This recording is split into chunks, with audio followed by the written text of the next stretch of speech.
Hey, so this is a little video about my Georgian tripod table, and I want to take you through some of the fun features that it's acquired through its manufacture and over the years.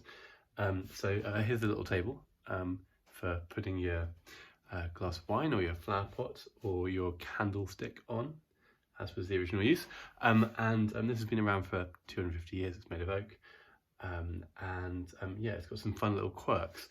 One of the things I love about it is the wonkiness of this tabletop. I don't know if you can see that in the picture, but this has been turned on a lathe that was quite definitely wonky, and it's been carved out of a single sort of lump of oak that's been glued together.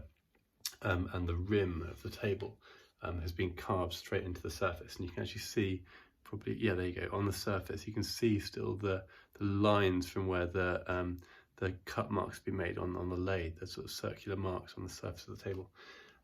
But in its lifetime, this has seen some pretty hard use.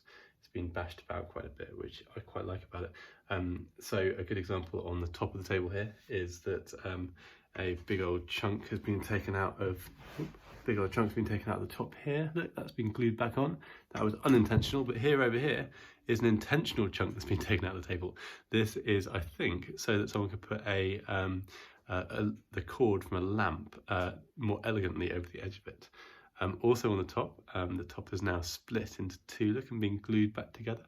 And so you can see that gap has been stuffed with glue and various kinds of filler in an attempt to make the top of the table still look as elegant as it can. But underneath the table, more impressively, the table top has been off a few times, and it was originally screwed on with some screws.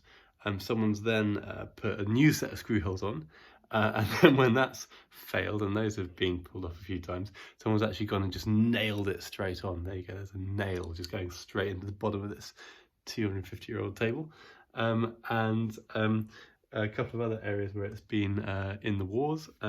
You can see on its base, at least one of the legs has come off. Where's the repair gone? So on the base, you can see, yeah, here we go. There's a kind of ancient repair here, look, where one of the legs has come off because someone sort of drunkenly stumbled into the table. Yeah, I'm sure there are other bits and pieces too, but I think there's at least 5 or 6 ways in which this table has been bashed about in its 250 years, and almost all of those for me add to its charm and interest, make it an enjoyable thing to have in my life. Hope you enjoy this little guided tour of a 250-year-old Georgian tripod table. Thanks.